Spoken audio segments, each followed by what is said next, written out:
Bonjour à tous. Durant toute cette semaine, nous abordons différents aspects de l'intelligence stratégique. Aujourd'hui, nous allons nous intéresser à la dimension protection et sécurité de l'information et plus particulièrement au cloud, une notion qui peut sembler parfois un peu nuageuse et floue. Et pour nous en parler, j'ai le plaisir d'accueillir sur ce plateau Grégorio Mathias de chez MCG. Monsieur Mathias, bonjour, merci de nous avoir rejoints. Bonjour. En quelques mots, chez MCG, on fait quoi exactement? Alors MCG est une société active dans les infrastructures informatiques et dans la sécurité. Par rapport à ces infrastructures, nous en faisons l'audit, le conseil, le déploiement et le support après-vente. Alors en quelques mots, je parlais du cloud en introduction, une notion floue, un peu compliquée. En termes simples, qu'est-ce que c'est? Alors en termes simples, si on essaye de faire une définition mais quand même complète du cloud, on peut dire que le cloud a pour objectif de permettre l'accès à un pool de ressources informatiques, donc serveurs, stockage par exemple, avec répondant à 3 conditions et une caractéristique. Alors, première chose, un pool de ressources informatiques, et là c'est très important, c'est de bien comprendre qu'on a un ensemble de ressources qui sont réparties à travers l'espace et la géographie, et qu'on a la localisation géographique n'a aucune importance pour cet accès. Alors important, quand vous dites ressources, ce ne sont pas simplement des données, hein, soyons clairs. Du tout, on parle d'un serveur, on parle d'espace de stockage. Les données viennent se rajouter simplement dessus, on parle d'applications aussi par exemple. Alors on parle parfois de software as a service, c'est ça? C'est ça? On est dans le cloud là? Tout à fait, donc en fait on a ce qu'on appelle 3 modèles de services qui définissent le cloud. On a typiquement le SaaS, le Software as a Service, typiquement Google Apps, Office 365. On a ce qu'on appelle le PaaS, le Platform as a Service, ce sont les plateformes de développement avec Microsoft Windows Azure pour la plus connue.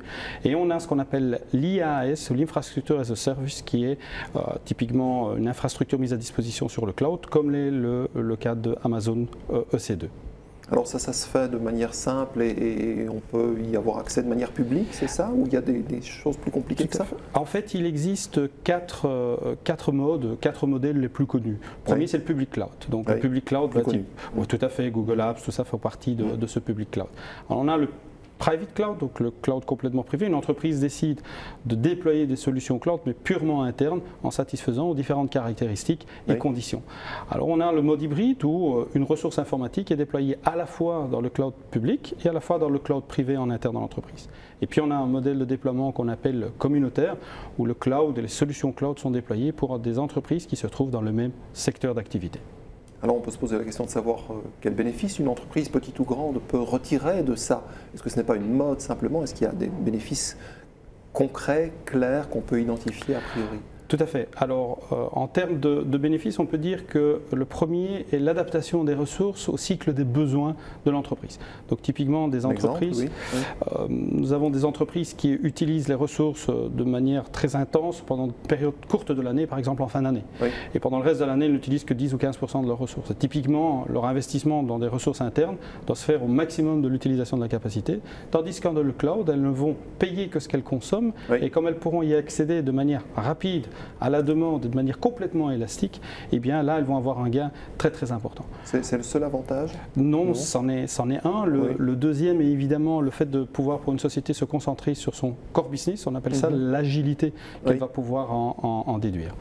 Le troisième gain qu'elle va pouvoir aborder, c'est le time to market. C'est le fait de pouvoir apporter ses produits ou ses solutions propres à son cœur de métier beaucoup plus rapidement sur le marché, en pouvant utiliser des ressources qui sont mises à sa disposition rapidement. Et là, clairement, on n'est pas que dans les entreprises IT. Hein. Que du contraire. Que du contraire. Donc on est vraiment dans l'efficacité, dans l'efficience, dans la réduction de coûts, et on met même dans un changement de modèle économique par rapport à ces ressources informatiques pour ces entreprises de tout secteur qui passent typiquement de ce qu'on appelle le CAPEX vers l'OPEX, c'est-à-dire l'équivalent pour une voiture, si on l'achetait ou on passait en leasing opérationnel. Alors est-ce qu'il y a des risques? Est-ce qu'il y a le risque, ça peut être de céder à une espèce de mode et de le faire sans y réfléchir?